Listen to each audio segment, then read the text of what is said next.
Assalamualaikum warahmatullahi wabarakatuh. Salam sehat untuk semua teman-teman mahasiswa.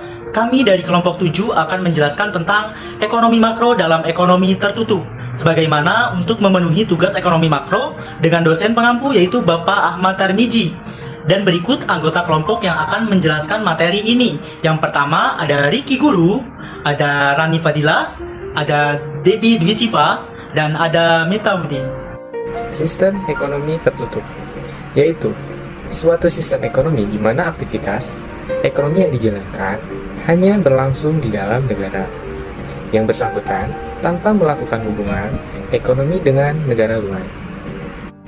Analisis ekonomi tertutup dibagi menjadi dua bagian pokok, yaitu untuk yang pertama, analisis perekonomian tertutup sederhana dengan dua sektor yang terlibat, yaitu sektor rumah tangga dan sektor swasta atau perusahaan. Untuk yang kedua, analisis perekonomian tertutup sederhana dengan tiga sektor yang terlibat, yaitu sektor rumah tangga dan sektor swasta atau perusahaan, dan sektor pemerintah. Perekonomian tertutup dua sektor. Sektor rumah tangga membeli barang dan jasa dari sektor perusahaan, dan sebagai imbalannya, sektor perusahaan menerima uangnya. Dalam hal ini, sektor rumah tangga sebagai pembeli atau demand side dan sektor perusahaan sebagai supply side berproses membentuk pasar barang. Yang kedua, sektor perusahaan menggunakan jasa faktor-faktor produksi seperti tanah dan tenaga kerja. Modal dari sektor rumah tangga dan sebagai imbalannya, sektor rumah tangga menerima uangnya sebagai sewa. Upah dan bunga. Dalam hal ini, sektor perusahaan sebagai pembeli atau demand side dan sektor rumah tangga sebagai penjual atau disebut juga sebagai supply side. Pendapatan rumah tangga. Uang yang diterima sektor rumah tangga sebagai uang sewa, upah dan bunga disebut sebagai pendapatan atau penghasilan rumah tangga. Bisa disimbolkan dengan YRT. Pengeluaran.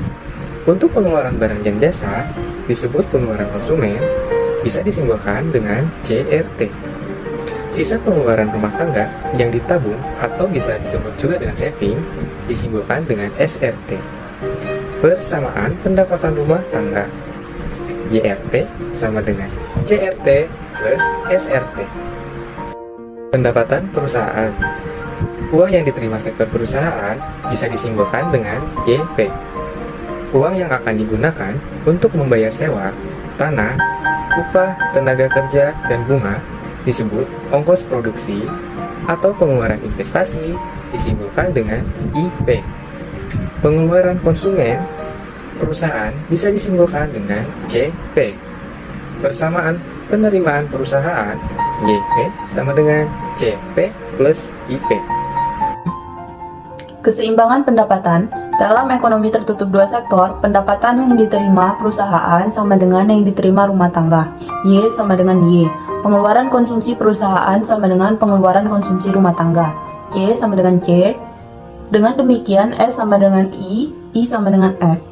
S sama dengan min A ditambah 1 min B, Y. Min A sama dengan di-saving pada saat Y sama dengan 0 karena terdapat pengeluaran konsumsi minimum sebesar A. 1 min B sama dengan MPS marginal propensity to konsumen. 1 sama dengan min A ditambah 1 min B Y sehingga Y sama dengan I plus A atau 1 min B. Contoh, diketahui fungsi konsumsi C sama dengan 30 miliar plus 0,75 Y dan investasi otonom 1 sebesar 20 miliar. Hitunglah pendapatan nasional keseimbangan Y, konsumsi nasional keseimbangan C, dan tabungan nasional keseimbangan SE dapat ditentukan sebagai berikut. Perekonomian tertutup sederhana. Terdapat suatu sistem arus melingkar dalam perekonomian karena mayoritas pendapatan yang diterima salah satu sektor disalurkan ke sektor lain dan sebaliknya. Terdapat kemungkinan bahwa pendapatan yang diterima sektor perusahaan tidak disalurkan ke sektor rumah tangga atau sebaliknya. Terdapat kemungkinan bahwa pendapatan yang diterima sektor perusahaan tidak berasal dari sektor rumah tangga atau sebaliknya. Perubahan konsumsi. Perubahan konsumsi delta C terjadi karena perubahan pendapatan nasional delta Y. Delta Y sama dengan Y1 min Y0 atau Y1 sama dengan Y0 plus delta Y. Delta C sama dengan C1 min C0 atau C1 sama dengan C0 plus delta C. Fungsi konsumsi sama dengan C sama dengan A plus BY. Perubahan pengeluaran konsumsi dengan perubahan pendapatan MPC sama dengan delta C per delta Y. Delta C sama dengan MPC X delta Y, sehingga C1 sama dengan C0 ditambah MPC X delta Y. Contoh, misalnya fungsi konsumsi C sama dengan 20 miliar plus 0,9 Y, pendapatan nasional tahun 2010 sebesar 180 miliar dan tahun 2011 meningkat 20% menjadi 216 miliar. Hitunglah besarnya pertambahan konsumsi nasional. Perubahan tabungan terjadi karena perubahan disposable income dan perubahan pola hidup masyarakat. Y sama dengan C plus S. Bila pendapatan nasional naik sebesar delta Y, maka tabungan juga naik sebesar delta S. Delta S sama dengan S1 dikurang S0 atau S1 sama dengan S0 plus delta S. MPS sama dengan delta S dibagi delta Y, atau delta S sama dengan MPS dikali delta Y, sehingga S1 sama dengan S0 plus MPS dikali delta Y. MPS plus MPC sama dengan 1. Contohnya, 1. Bila ditentukan MPC sama dengan 0,75, pengeluaran konsumsi minimum tahun 2018 sebesar 40 miliar dan pendapatan sebesar 200 miliar, tahun 2019 pendapatan naik sebesar 20% dari tahun 2018, hitunglah jumlah saving pada tahun 2018 dan 2019. Perubahan investasi. Variabel investasi berpotensi dalam mempengaruhi pendapatan nasional. Simbol yang biasanya digunakan adalah I. Besarnya dampak yang ditimbulkan terhadap pendapatan nasional karena perubahan investasi ditentukan oleh besarnya angka pengganda multiplier investasi. Disimbolkan dengan KI. KI sama dengan delta Y dibagi delta I, atau delta Y sama dengan KI dikali delta I. Konsep pendapatan disposable dengan konsumsi dan tabungan. A. Kecondongan mengkonsumsi. Ada dua macam, yaitu kecondongan mengkonsumsi marginal dan kecondongan mengkonsumsi rata-rata. 1. Kecondongan mengkonsumsi marginal dinyatakan sebagai MPC, yaitu perbandingan di antara pertambahan konsumsi yang dilakukan dengan pertambahan pendapatan disposable yang diperoleh.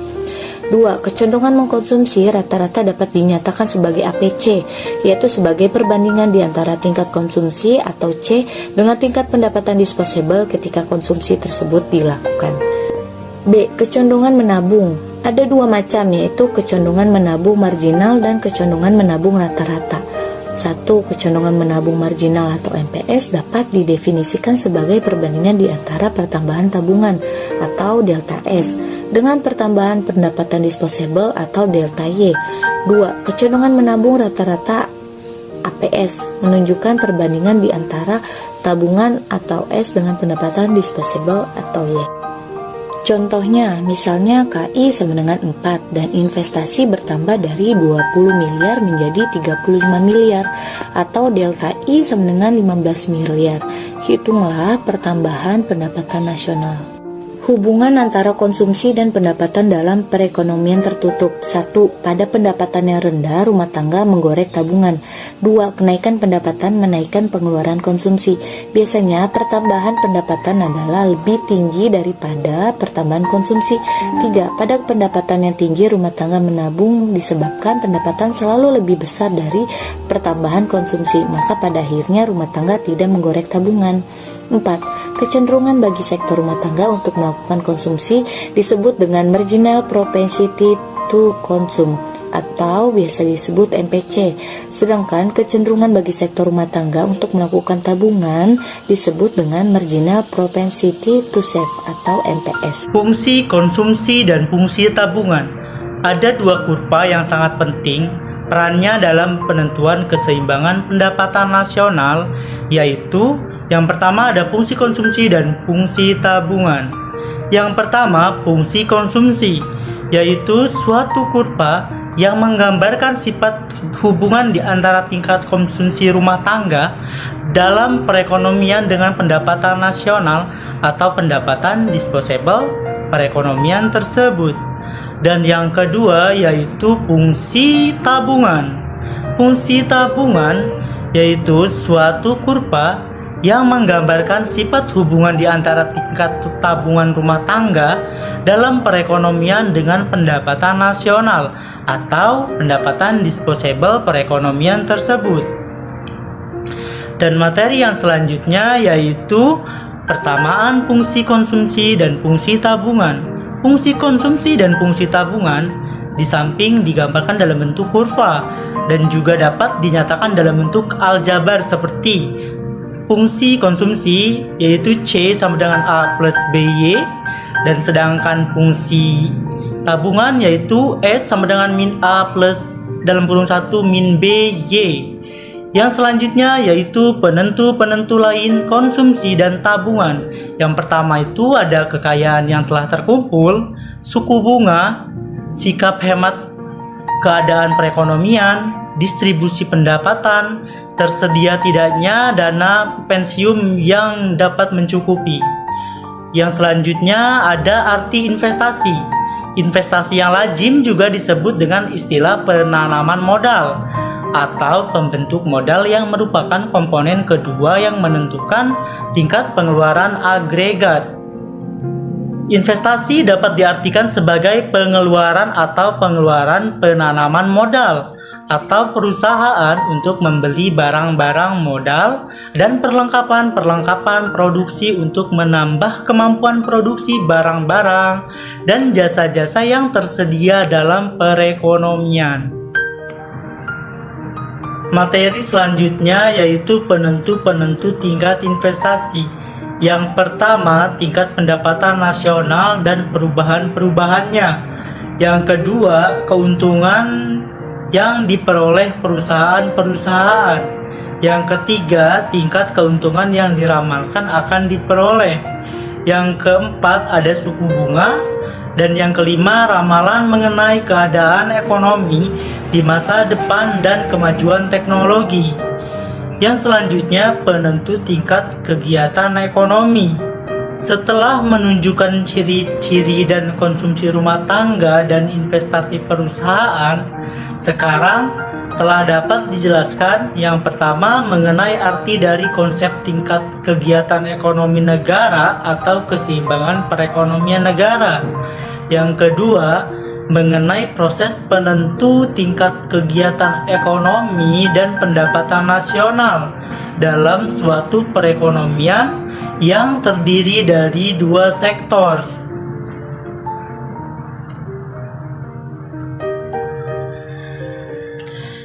Dan yang selanjutnya untuk menunjukkan proses penentuan tingkat keseimbangan dan perekonomian negara dapat dibedakan menjadi 3 cara. Yang pertama, dengan menggunakan contoh angka yang membandingkan pendapatan nasional dan pengeluaran agregat. Dan yang kedua, dengan menggunakan grafik yang menunjukkan yang pertama, kesamaan pengeluaran agregat dengan penawaran agregat, dan yang kedua, kesamaan di antara investasi dan tabungan. 3, dengan menggunakan cara penentuan secara aljabar. Demikian materi yang dapat kami sampaikan. Semoga video ini dapat menjadi video pembelajaran bagi kita semua, dan kami akhiri. Wassalamualaikum warahmatullahi wabarakatuh.